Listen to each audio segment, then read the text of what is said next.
성경 본문을 비롯하여서 문학 텍스트를 이해할 때에 한 단어 한 단어의 의미를 아는 것도 중요합니다. 그리고 한 문장과 문맥을 아는 것도 중요합니다.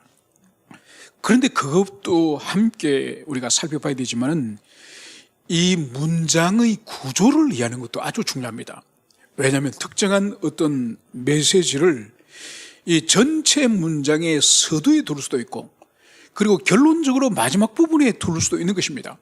그래서 특정한 메시지를 어느 위치에 두느냐에 따라서 전체 텍스트를 이해하는 데 있어서 큰 차이점을 볼 수가 있는 것이죠. 여러분, 이 계시록에 있어서 이 구조를 잠시 우리가 살펴보면은 이 3장은 우리가 이미 살펴본 것처럼 소아시아 7 교회의 영적인 그 상황에 대해서 주님이 진단하시고 또 칭찬하시거나 책망하시고, 그리고 그들이 이제는 목회적 권면을 하시는 이야기가 이 3장의 7 교회에게 주셨습니다. 그러고 나서 이제 6장부터 16장까지는 소위 말해서 이 종말의 때에 온 세상에 하나님이 퍼부으실 하나님의 진노, 즉 심판의 내용이 이 6장부터 16장까지 있는 것입니다. 그래서 3대 7중 재앙이라 불리는 이 재앙이 이 세상에 이제 내리게 되는 거죠. 그러면서 이 중간에 4, 5절이 있습니다. 그래서 이 3장은 소아시아 7 교회가 있고, 그리고 6장부터 16장까지는 교회 밖에 있는 이 세상에 하나님의 진노가 어떻게 퍼부어질 것인지, 이것이 6장부터 16장까지 있다고 한다면 요 중간에 4장, 5장이 있는 거죠. 그러니까 이 4장, 5장에 무엇이 있느냐? 바로 천상의 하나님의 보좌와 또 천상에서 이제 완성된 승리한 교회가 하나님께 어떻게 예배를 드리는지, 어떻게 하나님을 찬양하는지, 그래서 천상의 장면이 이 4장과 5장의 중간에 삽입이 됐다는 것을, 이것을 볼 수 있습니다. 그러면 왜 이 천상의 이 완성된 승리한 교회를 이제 모든 하나님의 심판과 이 재앙이 쏟아진 이후에 이제 승리한 교회들이 모여서 예배를 드리는 장면을 이 16장 뒤에 17장이나 그 뒤에 등장하지 않고 왜 지상의 불완전한 이 전투적 교회와 그리고 이 하나님의 이 심판 요 사이에 이 천상의 교회와 천상의 천국의 하나님 보좌가 왜 여기에 삽입됐을까? 그리고 여기에는 특별한 목적이 있다는 거죠. 바로 뭔가 하니까 이 불완전한 지상의 교회, 우리 자신을 포함해서 세상 끝날까지 있을 이 지상의 이 교회가 이제 6장부터 16장까지 이 세상에 쏟아지는 하나님의 진노, 하나님의 이 심판, 이 재앙, 이 무시무시한 3대 7중 재앙, 이 재앙 앞에서 우리 성도로 하여금 인내하고 또 흔들리지 않고 끝까지 견딜 수 있고 끝까지 주님을 붙들 수 있는 그 원동력이 바로 천상의 승리한 교회, 완성된 교회, 그리고 천상의 하나님의 보좌를 중심으로 한 천상에서 예배드려지는 그 영광스러운 장면을 하나님이 우리로 하여금 그것을 우리에게 경험케 하는 거예요. 그래서 그 경험을 통해서 그것을 붙들고 이제 6장부터 16장까지 있는 이 무시무시한 이 땅에 내려질 하나님의 심판, 이 재앙을 이제 우리는 두려워하지 않고 우리로 하여금 끝까지 이제 완성될 그 새하늘 새 땅까지 이룰 수 있도록 주님께서 우리에게 용기를 주시고 격려를 주시기 위하여서 바로 이 4, 5장의 이 천상의 이 하나님의 나라, 이 교회 모습을 여기에 삽입하고 있다는 이것을 여러분들이 이해를 하시기 바랍니다. 그래서 우리가 이 4장, 5장에서 볼 수 있는 것은 이것은 천상의 하나님의 나라, 그리고 완성된 교회, 특별히 하나님의 보좌를 중심으로 하여서 주변에 있는 이 영적인 장면들, 여러분 이것은 성경 66권 가운데 이 계시록에서 가장 정확하고 가장 풍부하게 계시하고 있다는 것을 볼 수 있습니다. 물론 하나님의 보좌와 이 천상의 장면을 아주 부분적이고 파편적으로 이 성경이 흩어져 있습니다.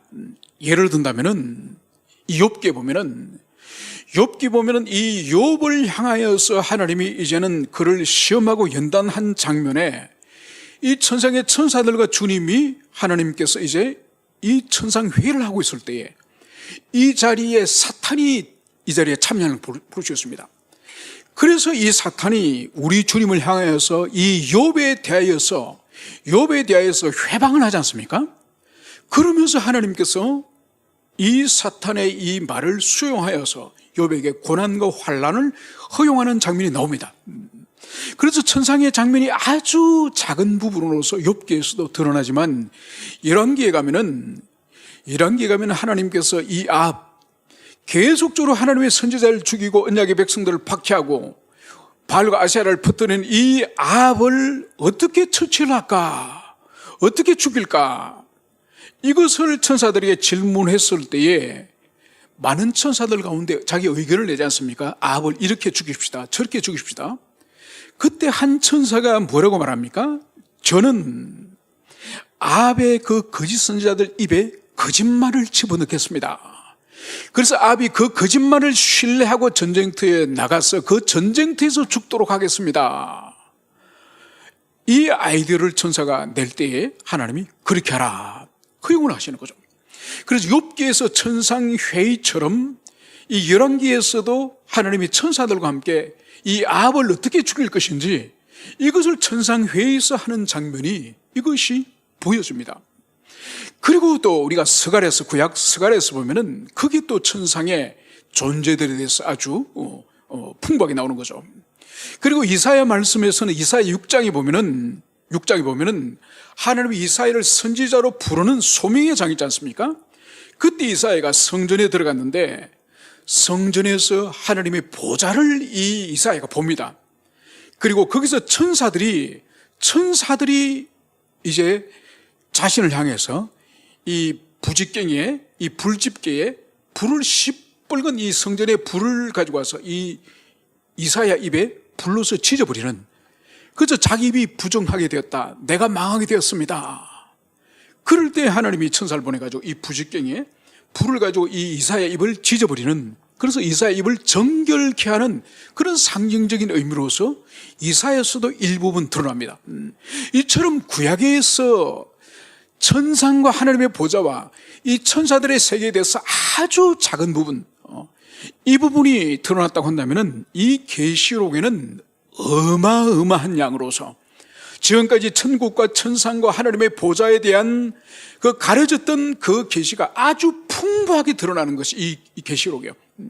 그래서 이 계시록을 우리가 밝히 잘 우리가 배우게 되면은 하나님의 성품과 또 천국과 특별히 그리스도, 우리 주님에 관한 풍부한 진리를 이 계시록에서 우리가 배울 수 있게 되는 거죠. 그래서 계시록에 제일 먼저 시작할 때도 이렇게 하지 않습니까? 예수 그리스도의 계시니라. 그래서 이 요한계시록은 예수 그리스도의 계시란 이 의미가 예수 그리스도에 관한 풍부한 계시가 이 속에 있다는 의미와 또 이 계시를 주신 분이, 주체가 바로 예수님이 우리에게 주셨다, 이런 의미가 있다고 그러죠. 그래서 여러분, 우리가 복음서를 통해서 우리가 이 성자 그리스도에 대해서는 이 지상에 이 연약한 육체를 가지시고, 그리고 때로는 슬퍼하시고 우시기도 하시고 굶주리시기도 하시고 그런 연약한 인성을 가지신 주님이라고 한다면은 이 계시록에 등장하는 예수님은 신성으로 충만한, 그래서 성부 하나님과 대등한 성자 하나님의 그 영광스러운 모습이 이 요한계시록에 충만히 있는 것을 볼 수 있죠. 그래서 여러분들이 요한계시록에 있는 그리스도에 관해서 깊이 알게 되면은 다른 어떤 성경 가운데서도 발견할 수 없는 이 성자 그리스도의 영광스러운 모습을 통해서 여러분들의 기독론의 지식이 완성되어진다는 것을 여러분들이 그것을 아시고 이제 본문으로 들어가도록 하겠습니다. 오늘 성경은 이 일 후에 내가 보니 하늘문이 있는데, 이렇게 시작을 하고 있습니다.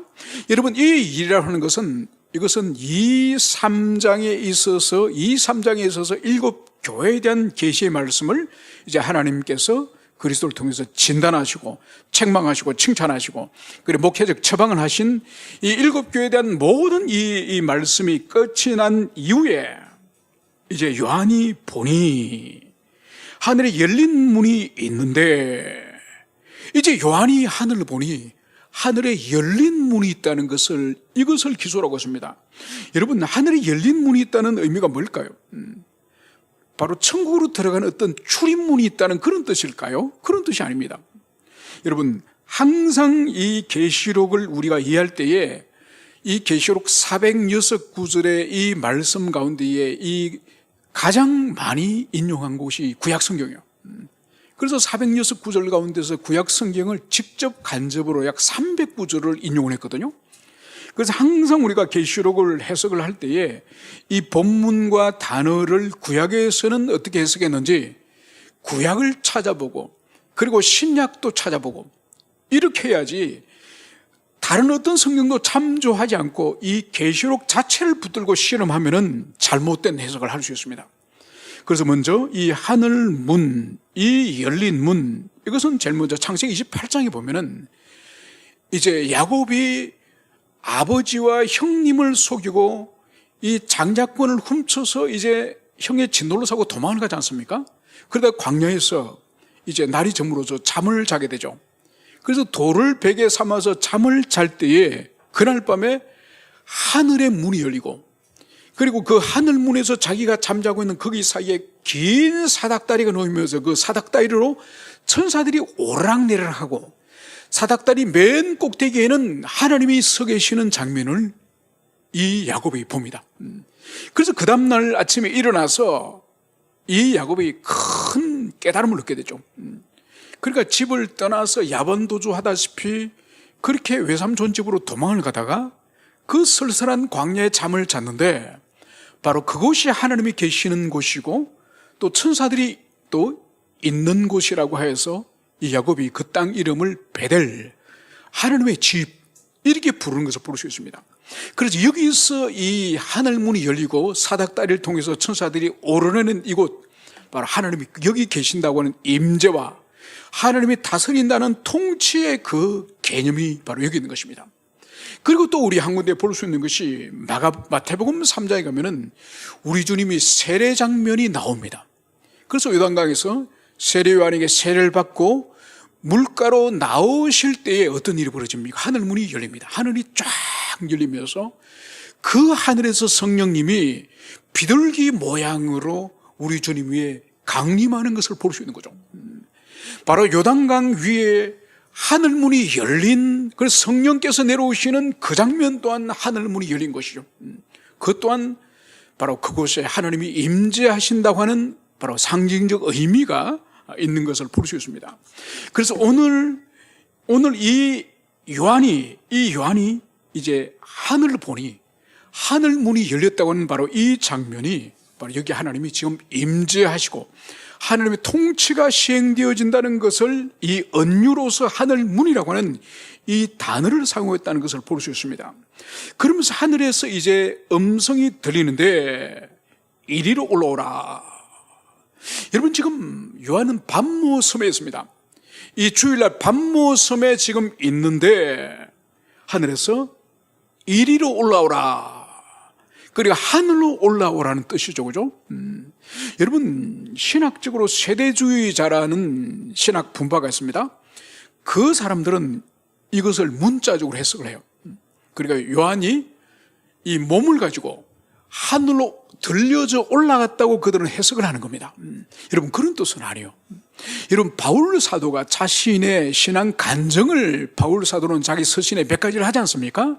그러니까 자신이 예수님을 처음 만났던 다메섹에서 경험을 이 바울은 몇 번씩 반복해서 말씀을 합니다. 그거와 함께 이 바울에게서 독특한 은총의 경험인 이 삼청천의 경험을 기술하고 있습니다. 그리고 이 삼청천에 자신이 다녀온 것을 말하면서 이것을 진술을 하려고 하다가 더 이상 하지 않아요. 이런 바울은 자기가 경험했던 것을 이 삼청 하늘에 올라갔던 것을 언급을 하면서 더 이상 언급하지 않아요. 여러분, 우리 오늘날 현대인 같았으면 자기가 영적인 어떤 체험을 한 거라든지 어떤 은혜의 경험이 있으면 얼마나 자랑하기 쉽습니까? 막 부풀려가지고 과장해가지고 그래서 자신이 마치 대단한 그런 사람인 것처럼 드러내려고 막 은사의 경험을 자랑을 하지 않습니까? 바울은 그렇게 하지 않는 거죠. 왜냐하면 분명히 하나님이 바울에게 삼청천의 경험, 그것 또한 바울이가 특별히 하나님이 역사하신 거예요. 그리고 바울에게는 또 주님께서 이 계시의 말씀을 주셨지 않습니까?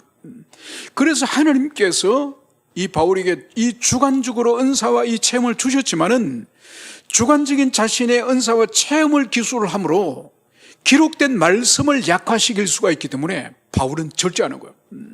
여러분, 그래서 오늘날도 이 강단 설교단 위에서 어떤 은사의 체험이라든지 주관적인 경험들을 말하는 것은 아주 조심해야 됩니다.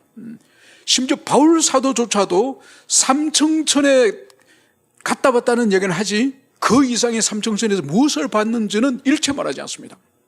그래서 보세요. 막 천국 다녀오고 지옥 다녀왔다는 사람들 구체적으로 이름을 말하지 않습니까? 어느 목회자는 천국 가니까 없고 어느 목회자는 지옥 가니까 있고.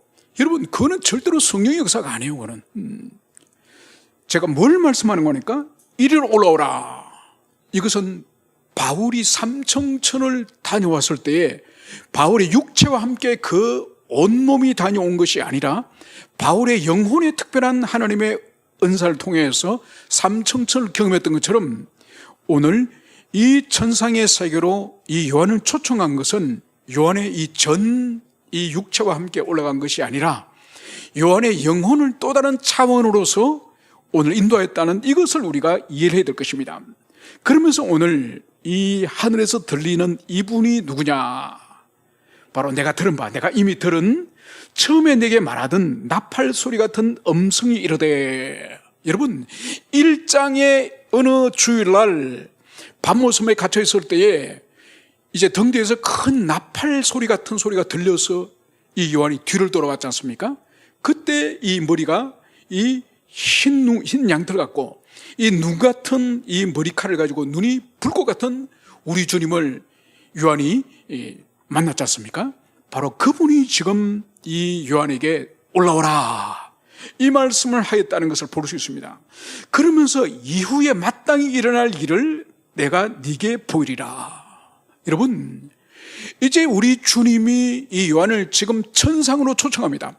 초청하시는 이유는 뭐냐? 이후에 마땅히 일어날 일을 내가 네게 보이리라. 여러분, 이후에 마땅히 일어날 일, 이것이 뭘까요? 반드시, 필연적으로 반드시 일어날 일을 말하는 거죠. 여러분, 우리 예수님께서 이 땅에 초림하시기 전에 구약에서 예수님이 오신다를 얼마나 많이 수백 번을 반복해서 말씀하지 않았습니까? 그것이 바로 마땅히 오실 주님이셨죠. 그래서 역사 속에서 2000년 전에 우리 주님이 이 땅에 사람으로 태어나셨죠. 그것처럼 오늘 주님이 지금 이 보여주실 이 계시는 마땅히 일어날 일이라는 거예요. 이게 일어날 수도 있고 어쩌면 안 일어날 수도 있고, 여러분, 그런 뜻이 아니에요. 주님이 오시리라 하신 말씀이 반드시 성취됐던 것처럼 지금 세상 끝날에 일어날 이 일들은 반드시 성취되어질 것임을 오늘 주님은 이 말씀을 하고 있는 것을 볼 수 있습니다. 그래서 오늘 2절에 보면 내가 곧 성령에 감동되었더니 보라 하늘에 보좌를 베풀었고. 오늘 이 요한은 성령에 감동되었다. 이것이 성령 안에서요. 그러니까 성령 속으로 이 요한이 깊이 그 속으로 들어간 것을 볼 수 있죠. 그래서 이 요한이 보라 하늘에 보좌를 베풀었고. 여러분, 성령에 감동이 되어서 이 요한이 이제 천상으로 올라가서 보니 그 천상에 하나님의 보좌가 있는 것을 볼 수 있습니다. 여러분, 하나님은 우리 사람처럼 육체를 가지지 않은 분이잖아요. 그분은 영이세요. 여러분, 영은 형체가 있습니까? 없습니까? 없습니다. 영은 볼 수도 없고 영은 우리 감각으로서 이렇게 확인할 수가 없습니다. 그리고 영은 어떤 의자에 앉는다든지 보좌에 앉는다든지 여러분 그렇게 할 필요가 없는 거죠. 그런데 오늘 이 천상으로 올라갔을 때에 이 요한이 오늘 무엇을 봤습니까? 하늘에 보좌를 베풀었고. 바로 이 천상에 하나님의 보좌가 있음을 이것을 보여주고 있습니다. 여러분, 영이신 하나님이 이 보좌에 앉으신다고 이 장면을 어떻게 우리가 해석해야 될까요? 여러분, 이것은 요한을 비롯하여서 지상에 있는 당신의 백성들을 향한 하나님의 배려. 그분은 영이시기 때문에 형체를 알 수 없고 볼 수도 없지만은 비가시적인 존재지만은, 그런데 요한과 그리고 교회를 향해서 하나님이 어떤 분이신지 그분의 성품과 그분의 존재에 대한 이해를 돕기 위해서 오늘 보좌라고 하는 이 이미지를 오늘 사용하였다는 것을 볼 수 있습니다. 여러분, 이것은 1차적으로 이 요한계시록을 처음 받는 그 시대, 수신자, 그 사람들이 살아가는 시대는 로마 제국의 시대지 않습니까? 그 로마 제국의 그 시대는 이 로마 제국 전역을 다스리는 그 통치권을 쥐고 있는 사람이 누굽니까? 바로 로마 황제죠.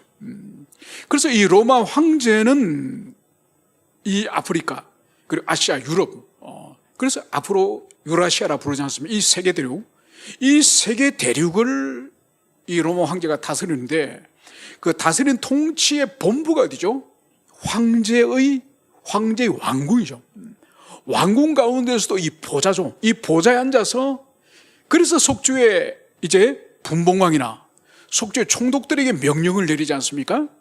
그래서 그 개념을 알고 있는 이 초대교회 성도들, 그들에게 이 하나님의 보좌라는 개념을 통하여서 그 시대의 사람들이 황제가 제국을 다스리는 것을 통하여서 이해를 돕도록 하기 위해서 지금 이 하늘 보좌라는 개념을 지금 사용을 하고 있습니다.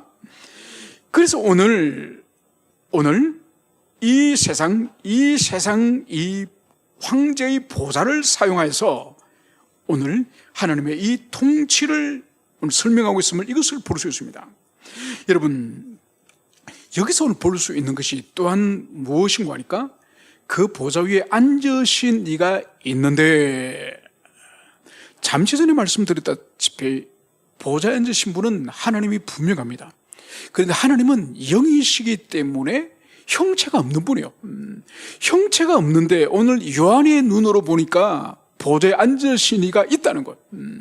여러분, 이것 또한 신인 동형론, 즉 우리 하나님의 백성들, 당신의 자녀들을 하나님이 도우시기 위해서, 배려하기 위해서 보좌를 주님께서 이미지를 사용하셨고, 그리고 보좌 앉아서 계시는 어떤 형체를 가지신 그런 분이 있다는 것을 오늘 여기서 말씀을 하고 있습니다. 그리고 이 모든 것들이 영원하신 하나님, 그리고 영이신 하나님에 대한 우리 인간으로 하여금, 유한한 인간으로 하여금 이해를 돕도록 하기 위해서 바로 신인 동형론적으로 하나님을 인간의 이러한 기능과 인간의 존재에 비유해서 지금 설명하고 있다는 것을, 이것을 우리가 가슴 깊이 새길 것입니다. 그러면서 이 하나님은 제1위이신 성부 하나님이십니다. 그래서 이분의 모양에 대해서 오늘 요한은 이렇게 기술을 하고 있습니다. 앉으신 이의 모양이 벽옥과 홍보석 같고, 또 무지개가 있어 보좌를 둘러섰는데 그 모양이 녹보석 같더라. 여러분, 영이신 하나님은 인간의 이 가시의 이러한 감각으로 절대로 볼 수 없습니다. 그런데 오늘 하나님의 모양을 오늘 특별히 이 요한은 세 종류의 보석과 같다고 말씀하고 있습니다. 첫째는 벽옥, 그리고 둘째는 홍보석, 그리고 세 번째로는 녹보석 같다. 여러분, 오늘 요한이 눈으로 본 것은 하나님이 보좌 앉으신 분이 녹보석이다, 홍보석이다, 그리고 벽옥이다, 이렇게 말하잖아요. 여러분, 하나님을 특정한 사물로 지칭하여 부르는 순간 이것은 뭐죠? 이거는 십계명 가운데 하나님을 형상으로 만들지 말라고 하는 그 이계명을 범하는 거예요. 그래서 오늘 하나님의 이 존재의 이 방식을 벽옥과 홍보석과 같고, 그리고 녹보석 같고, 여러분, 그렇게 인간의 이 시각에 보인다는 거예요. 여러분, 이것은 뭘 의미하는 거니까, 이 하나님께서는 영이시지만은, 그러나 이 인간에게 하나님의 영광의 이 광채를 드러내서 그분의 그 권세와 영광을 이 요한으로 하여금 감지하도록 하기 위해서 오늘 이 세 종류의 보석을 오늘 사용해서 그 보석에서 뿜어져 나오는 찬란한 빛을 보게 했다는 것을 이것을 여기서 볼 수 있습니다. 그러면 여기서 오늘 이 세 가지 보석을 왜 특별히 다른 보석도 아니라 이 세 가지 보석을 사용하느냐, 이것을 우리가 이해를 할 필요가 있습니다. 여러분, 여기서 먼저 오늘 벽옥이라고 말씀하고 있는 이 벽옥은, 이것은 아주 유리처럼 수정처럼 투명한 보석이요, 투명하면서 푸른 보석이요. 그래서 이 보석이 상징하는 것은 뭔가 하니까 하나님의 이 거룩과 순결성을 의미하는 것이 바로 이 투명하고 이 푸른 벽옥이에요. 그리고 두 번째로 이제 하나님의 이 모양이 홍보석 같다고 할 때 이 홍보석은 루비, 붉은 보석을 말합니다. 그래서 붉은 이 찬란한 빛이 이제 주님의 보좌로부터 이제 뿜어져 나오는 거죠. 이건 뭘 의미하느냐? 이 붉은 것은 피를 상징하지 않습니까? 이거는 범죄한, 하나님께 불순종하는 죄인을 향한 하나님의 진노를 드러내시는 하나님의 공의의 성품이 이 붉은 홍보석을 통해서 계시하는 거죠. 그리고 세 번째로 여기 등장하는 이 무지개, 이 무지갯빛에 둘러싸인 이 벽옥, 이것은 뭐냐? 이제 핏빛으로 드러난 하나님의 진노 공의, 이 하나님의 심판 가운데서도 이 무지개가 상징하는 것이 뭔가요? 첫 번째 무지개가 노아의 방주를 이제는 육지에 이제 닫고 나서 다시는 내가 물로서 심판하지 않으리라. 그래서 하나님의 자비를 약속하시면서 이 무지개를 이 하늘에 걸어 두셨지 않습니까? 그래서 이 무지갯빛의 이 녹보석은 하나님의 진노 가운데서도 자비를 주님께서 베푸시는 그 하나님의 은총을 상징하는 것이 바로 이 녹보석이라는 이것을 볼 수 있습니다. 그래서 이 세 가지 보석은 하나님의 성품에 관한 거예요. 성품에 관한 것이고, 또 이것이 사실은 이 계시록 안에서도 나중에 21장에 가면은 하늘에서 새 예루살렘, 천국이 내려오지 않습니까? 이 하늘에서 이 새 예루살렘 성이 내려올 때에 이 성을 떠받치고 있는 12기초석이 있습니다. 이 12가지 기초석이 있는데, 이 기초석 12가지 중에서 이 다 보물들이요, 그 중에 오늘 여기서 등장하는 이 세 종류 보석도 바로 12보석 가운데 있는 거예요. 그리고 또 이 보석은 또 뭐냐? 구약의 제사장이 하나님 앞에 성막과 성전에 나갈 때에 이 가슴에 이 보석으로, 12보석으로, 12지파를 상징하는 12보석으로 가슴에 달고 들어가지 않습니까? 그것을 상징하는 것이 바로 여기 있는 것입니다. 그래서 이 보석은 바로 하나님의 성품에 관한 계시라는 것을 여러분들이 가슴에 새기시고, 그러면서 이제 이 사절에 보면 이제 이 천상, 하나님의 보좌 주변에 또 다른 형태의 또 다른 모양이 있으니, 하나님의 보좌 주변에 24보좌들이 있고, 그 보좌 위에 24장로들이 흰 옷을 입고 머리에 금관을 쓰고 앉았더라. 여러분, 이 주님의 보좌가 있고 그 보좌 주변에 작은 24개 보좌가 있다는 것을, 이것을 보여주고 있습니다. 이 작은 24개 보좌가 있고 거기에 누가 앉아 있느냐? 24명의 장로들이 흰 옷을 입고 그리고 머리에 금관을 쓰고 여기 앉아 있는 것을 볼 수 있습니다. 여러분, 그러면 우리가 이 24명의 이 금관을 쓰고 흰 옷을 입은 이 장로들이 누굴까? 이런 의문점을 가집니다. 이것을 우리가 이해할 필요가 있습니다. 그래서 어떤 사람은 이 24명의 장로가 천상의 존재들, 천사다, 그렇게 주장을 하지만은, 여러분, 신구약 성경 어디라도 하나님 앞에 천사들이 왕관을 쓰고 있었던 적은 한 번도 없습니다. 그래서 우리가 여기서 볼 때는 이 천사라고 해석하기보다는 24를 주목하면서, 24는 구약의 12지파를 상징하고, 그리고 신약의 주님의 사도 가운데 12사도를 상징하는 이 12, 그래서 합쳐서 24. 그래서 24는 구약 교회를 상징하는 대표자들, 그리고 신약 교회를 상징하는 사도를 대표하는 대표자들, 합쳐서 24로 보는 것이죠. 그래서 신구약 교회의 대표자들로 그렇게 보는 것이죠. 바로 이들이 오늘 주님의 보좌 주변에 이 진치고 둘러싸고 있다는 이것을 여기서 볼 수가 있습니다. 그러면서 오늘 5절에 보면 이제 5절에 보면 계속적으로 이 보좌 주변에 무슨 일이 일어나는지 바로 보좌로부터 번개와 음성과 우레의 소리가 나고, 여러분 번개와 음성과 이 우레의 소리는 출애굽기에 가면은 시내산에서 이제 하나님께서 하늘에서 시내산에 강림하실 때, 그래서 이스라엘 백성과 언약을 체결하고 또 모세를 통해서 계명을 주시고, 그때 바로 이스라엘 백성들이 이 시내산 앞에 모였을 때에 이 시내산 꼭대기가 이 불 타듯이 타오르면서, 그리고 거기로부터 번개와 음성과 우레가 울려 퍼지는 거죠. 그래서 시내산에서 이 소리가 상징하는 것은 뭔가 하니까 그 시내산에 하나님이 강림하시고 임재하셨다고 하는 그 의미가 있고, 오늘 여기서는 이 보좌로부터 여기서 들려오는 번개와 음성과 이 우레의 소리, 여러분 계시록 안에서도 이러한 표현이 무려 3차례나 더 있습니다. 그래서 8장 5절에서도 7째인 마지막 인을 뗀 후에 이러한 현상이 있고, 그리고 계시록 11장 19절에서 7 나팔을 분 후에 또 이 일이 있습니다. 그리고 16장 18절에는 7 대접을 쏟은 후에 또 하늘에서 번개와 음성과 이 우레의 소리가 들리는 이것을 여기서 볼 수 있습니다. 여러분, 그러므로 이것은 어떤 의미를 가지고 있느냐? 하나님이 임재하셔서, 그리고 하나님이 지금 심판을 시행하시는 그런 상황 가운데에 하늘로부터 번개와 음성과 이 우레가 들렸다는 이것을 볼 수 있습니다.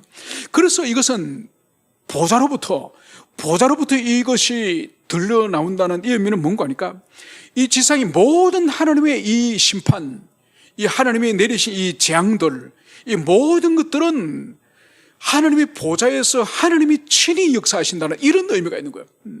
여러분, 그래서 보세요. 이 지상에 이 하나님의 재앙이라든지 심판, 이것은 여러분 이제 이후로 우리가 계속적으로 살펴보겠지만은 이제 3대 7중 재앙이 있지 않습니까? 이거는 역사의 어느 특정한 시점부터, 딱 시점부터 이제 3대 7중 재앙이 그때부터 시작되는 것이 아니에요. 이미 역사 속에서 이미 시작이 됐습니다. 그 역사 속에서 계속 이 재앙이 반복적으로 시행되는 거예요. 그래서 1차 대전, 2차 대전, 한국전쟁, 베트남 전쟁, 코로나19, 다 이 모든 것들이 3대 7종 재앙 속에 다 있는 거예요. 그렇게 여러분들 이해하셔야지. 2029년부터 2030년부터 그때 3대 7종 재앙이 시행되는 것이 이미 역사 속에서 이미 시작된 겁니다. 그래서 여기서 보좌로부터 번개와 음성과 우레가 나온다는 이 의미는 뭔가 하니까, 모든 하나님의 이 심판, 이 재앙은 우연적으로 일어나는 것이 아니라는 거예요. 우연적으로 지진이 일어나고, 우연적으로 해일이 일어나고, 쓰나미가 일어나고, 우연적으로 가뭄과 홍수와 기근이 드는 것이 아니에요. 여러분, 기상학자들과 지질학자들과 해양학자들은 나름대로 그것을 과학적으로 풀이할 수는 있지만은, 오늘 분명히 오늘 성경 말씀하고 있죠. 보좌로부터 번개와 음성과 우리의 소리가 나고, 그래서 모든 이런 재앙과 심판은 하나님으로부터, 하나님의 보좌로부터 일어난다고 하는 이것을 여러분들이 분명히 붙잡아야 됩니다. 여러분, 예전에 제가 어느 영국에서 목회하시는 목사님과 교제를 나누다가 이분이 영국 교회에서 자신이 쫓겨난 이야기를 하시더만요. 왜 이분이 쫓겨난 거니까, 영국 자기가 목회하는 그 영국 백인들 교회입니다. 거기에서 목회를 하다가 가까운 지역에서 지진이 일어난 거예요. 영국에서 지진이 일어난 거예요. 그래서 이 목사님이 지진 또한 하나님께서 우리 영국을 향한, 왜냐하면 그때 동성애라든지 동성애자 목회 안수 문제 이런 것들이 계속 영국을 시끄럽게 했기 때문에, 그래서 이분이 강단에서 이 지진은 영국 교회를 향한 하나님의 경고의 메시지입니다, 이걸 전했던 거예요. 문제는 뭔가 하니까, 이 영국 교회에 이 신학 가운데 이신론자들이 아주 많습니다. 이신론자란 뭔가 하니까, 하나님의 창조도 믿습니다. 하나님의 창조도 믿지만은 하나님은 창조한 이후에 이 자연세계 질서를 부여하시고, 질서를 부여한 주님은 멀리 떨어져 계신다는 거예요. 그리고 지진이 일어나는 것은 그냥 자연 질서 속에서 일어난 것이지, 하나님께서 인격적으로 영국이나 영국 교회에게 경고를 하기 위해서 하나님이 간섭한 건 아니라는 거예요. 하나님은 이 세상의 지진이나 해일이나 쓰나미나 이 모든 것들과 상관없다는 거예요. 이게 이신론자들, 하나님은 창조하시고 자연 질서를 부여하셨지만은 현실적으로는 더 이상 개입하지 않는다고 하는 이 신학이 이신론자들이에요. 그래서 이분이 당위에 불려간 거예요. 그래서 목사님, 우리는 이런 신학을 믿습니다. 목사님이 지진이 하나님께서 영국교회를 경고하신다고 그러셨는데 우리는 목사님의 신학을 우리는 믿지 않습니다. 목사님 하나를 선택하십시오. 목사님이 이신론으로 신학을 바꾸든지 아니면은 목사님 그대로 지진까지도 해일까지도 하나님이 간섭하신다고 믿고 교회를 떠나든지. 그래서 그분이 결국 그 교회를 사직을 하고 신학을 포기한 것이 아니라 목회를 포기하고 그분이 나왔습니다. 여러분 오늘 보십시오. 번개와 음성과 이 우레, 이 심판, 하나님의 이 보좌로부터 나온다고 하는 이것을 여러분들이 분명하게 여러분들이 믿어야 됩니다. 그래서 어디서 해일이 일어났다, 지진이 일어났다, 가뭄과 기근이 있다, 폭풍우가 왔다, 여러분 이것은 기상학자들이나 지질학자들이나 해양학자들은 나름대로 자기 학문을 가지고 설명할 수 있지만은 우리 그리스도인들은 이 배후에 하나님의 메시지가 있다. 왜냐하면 계시록에서 이 모든 이 번개와 우리와 이 소리가 보좌로부터 말미암았다고 하는 이 우리는 계시록 말씀을 믿기 때문에 우리는 광 너머에 계시는 하나님을 믿습니다. 이 신앙을 여러분들이 분명히 가지시기를 축원합니다. 그러면서 오늘 이제 마지막 부분에 보면 이 보좌 앞에 켠 등불이 7이 있는데 이 7 등불은 바로 하나님의 7 영이라. 여러분 하나님의 보좌 앞에 7 등불이 있다는 거예요. 여러분 7 등불은 7개 등불이 있다는 뜻이 아닙니다. 그죠? 여러분 이 7 등불은 바로 하나님의 성전 또는 성막에 들어가면은 왼편에 있는 메노라. 그래서 7가지가 있고 7가지에 불이 켜져 있는 그 등불을 말하는 거예요. 그러면 여기서 요한이 말하고 있는 이 7 등불이라는 것은 그것은 구약을 알고 있는 사람들의 이해를 돕기 위해서 캄캄한 성막 속에 어둠을 밝히는 이 등불이 켜져 있는 것처럼 바로 이 7 등불은 7 영이나. 이것 또한 7이라고 하는 것은 영이 7개라는 뜻이 아니라 바로 성령님을 지칭하고 성령님은 완전하신 영이신 완전하신 하나님이라는 의미가 7 영이라, 7 등불이라, 또 7 눈이라 이렇게 기술하고 있는 것을 볼 수 있습니다. 그러면서 오늘 이 천상에 있는 마지막의 존재 6절을 이제 우리가 살펴보고 이제 마치도록 하겠습니다. 이 6절에는 이 보좌 앞에 수정같이 맑은 유리바다가 있고 그리고 이 보좌 가운데와 보좌 주변에 4 생물이 있다. 이것을 여기서 기술하고 있습니다. 그러면서 이 4 생물은 사자의 얼굴 같고 그리고 독수리 얼굴 같고 그리고 송아지 얼굴 같고 사람의 얼굴 같고 여러분 여기서도 마찬가지예요. 얼굴 같다는 거예요. 여기는 이 천상의 이 존재가 사자다, 독수리다, 송아지다, 사람이다 이렇게 표현하지 않고 사자의 얼굴 같고 송아지 얼굴 같고 이렇게 은유적으로 비유적으로 말하고 있는 것을 볼 수 있습니다. 여러분 이들이 누굴까요? 이것은 바로 사자의 얼굴 같은 이 존재는 이 세상의 모든 이 짐승들을 대표하는 백수의 왕으로서 이 사자의 얼굴을 하고 있고 그리고 독수리의 얼굴을 하고 있는 이 존재는 누굴까요? 바로 주님이 지으신 날짐승들, 하늘을 나는 모든 이 날짐승을 상징하는 존재가 대표하는 존재가 바로 이 독수리 얼굴을 한 이 존재이고 그리고 송아지 얼굴을 한 이 존재는 누군가요? 여러분 짐승들 가운데 특별히 사람들이 돌보고 키우는 가축들이 있습니다. 바로 그 가축을 대표하는 존재가 이 송아지 얼굴을 한 이 짐승이죠. 그리고 사람은 어떤 존재죠? 주님이 지으신 모든 만물을 대리하여서 통치하는 다스리는 만물의 영장으로서 우리 인간이에요. 그래서 하나님 보좌 가운데에 또 주변에 있는 이 4 생물, 이 4 생물이 상징하는 것이 바로 뭘까요? 주님이 온 우주 가운데 지으신 모든 생명체의 대표자들이에요. 모든 생명체의 대표자들이 바로 주님의 이 보좌 주변에서 오늘 주님을 보자는 것을 볼 수 있습니다. 그래서 이 장면이 천상의 우리 하나님의 보좌와 그 하나님의 보좌 주변에 있는 피조물에 관한 부분이 오늘 여기서 기술되고 있는 거죠.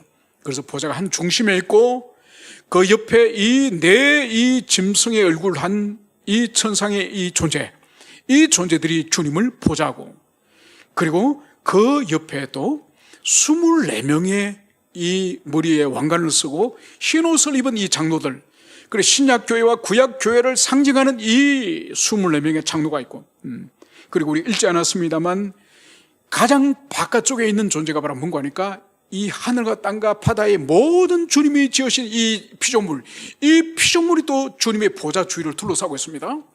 그래서 5장을 가면은 이 모든 이 피조물과 이 신적 존재들이 하나님께 경배와 찬양을 하는 장면이 등장합니다. 그래서 이 4장 5장은 천상의 예배가 어떻게 이루어지는지, 천상의 예배 장면이 이곳에서 아주 구체적으로 계시되어 있는 이것을 볼 수 있습니다. 그래서 이 천상의 이 예배 장면을 통해서 우리 지상의 우리의 예배가 어떠해야 되는지, 그것을 이 4장 5장을 통해서 우리가 깊이 경험하고, 이 경험을 통해서 이제 3대 7종 재앙을 통과할 수 있는 이 하늘의 신령한 은총을 입기를 주님은 이것을 바라신다는 것을 여러분들이 가슴 깊이 새기시기를 축원합니다. 함께 우리 기도하시겠습니다. 이 시간 우리 기도할 때 오늘 수아시아 7교회를 향한 하나님의 주님의 메시지를 이제는 다 기록한 이후에 오늘 하늘로부터 우리 주님의 음성이 이리로 올라오라, 그러면서 마땅히 앞으로 될 일을 보이겠다, 주님이 이 말씀하지 않았습니까? 그래서 이 사도 요한은 이제 주님 계시는 천상으로 이제 부름을 받고 초청을 받고, 장차 일어날 이 지상에 일어날 이 모든 일을 이제 똑똑히 이제 듣고 목격하는 이 일을 경험하게 되는 것입니다. 그래서 앞으로 6장부터 16장까지 이르는 3대 7종 재앙의 무시무시한 하나님의 심판과 재앙을 이제 감당할 수 있는 그 은혜를 이 4, 5장에서 주님께서 부어주시는 것입니다. 이 시간 우리가 이 현장에 가서 요한처럼 경험할 수는 없지만은 이 4, 5장을 우리가 묵상하면서 천상의 하나님의 보좌와 그 보좌를 중심으로 일어나는 이 예배를 우리가 깊이 말씀을 통하여 경험하고, 우리 또한 이 땅에 어떤 환난과 어떤 고난이 닥치더라도 감당할 수 있는 은혜의 힘을 주시도록 우리가 함께 기도하시겠습니다. 기도합시다. 아버지 하나님, 저희들이 은총을 베풀어 주셔서 수아시아 7교회를 향한 주님의 계시의 말씀이 다 기록된 이후에 이제 주님 하늘로부터 이리로 올라오라고 하는 음성을 듣고 요한이 천상으로 올라가는 장면이 오늘 등장합니다. 하늘에는 하나님의 보좌가 있고 그 보좌 주위에 24장로와 4생물과 또 7영, 바로 성령님이 계시는 것을 볼 수 있습니다. 그래서 영광스러운 이 하늘 보좌와 하늘 예배를 오늘 요한에게 보게 하시고 그것을 기록하여서 우리에게 오늘 깨닫게 하심을 참으로 감사드립니다. 장차 이 땅에 임할 하나님의 진노와 하나님의 그 재앙을 지상의 교회가 온전히 감당하고 온전히 인내하도록 하기 위해서 주께서 영광스러운 천상의 교회의 이 장면을 우리에게 보게 하셨음을 참으로 감사드립니다. 하나님이여, 우리가 이 땅에서 경험한 어떠한 환난과 고난 가운데서 주님 하늘로부터 부어지는 예배의 힘을 통해서 온전히 감당할 수 있도록 주님이여 은총을 베풀어 주시기를 간절히 기도드립니다. 저희들 한 사람 한 사람을 붙잡아 주셔서 주님이여 이 땅에 어떠한 환난과 고난이 있든지 간에 주님을 붙들고 주님의 이 말씀을 붙들고 우리가 통과할 수 있도록 은총을 베풀어 주시기를 간절히 기도드립니다. 아버지 하나님, 저희들이 오늘 주신 천상의 하나님의 보좌와 또 천상의 존재들이 하나님을 어떻게 경배하고 찬양하는지를 가슴 깊이 우리들에게 은혜 베풀어 주셔서 주님 다시 오실 그날까지 이 땅에서 일어날 많은 환난과 재앙과 고난을 우리가 온전히 참고 견딜 수 있도록 은혜 베풀어 주시기를 간절히 기도드립니다. 그래서 이 계시록의 말씀을 통하여서 다가오는 주님 이 땅에서 일어날 모든 환난을 이길 수 있는 은혜의 힘이 우리에게 부어지기를 원하며 거룩하신 예수님 이름으로 기도합니다. 아멘. 지금은 우리 주 예수 그리스도의 은총과 아버지 하나님의 끝없는 사랑과 성령 하나님의 교통하심이 이제로부터 영원히 함께 있을지어다. 아멘.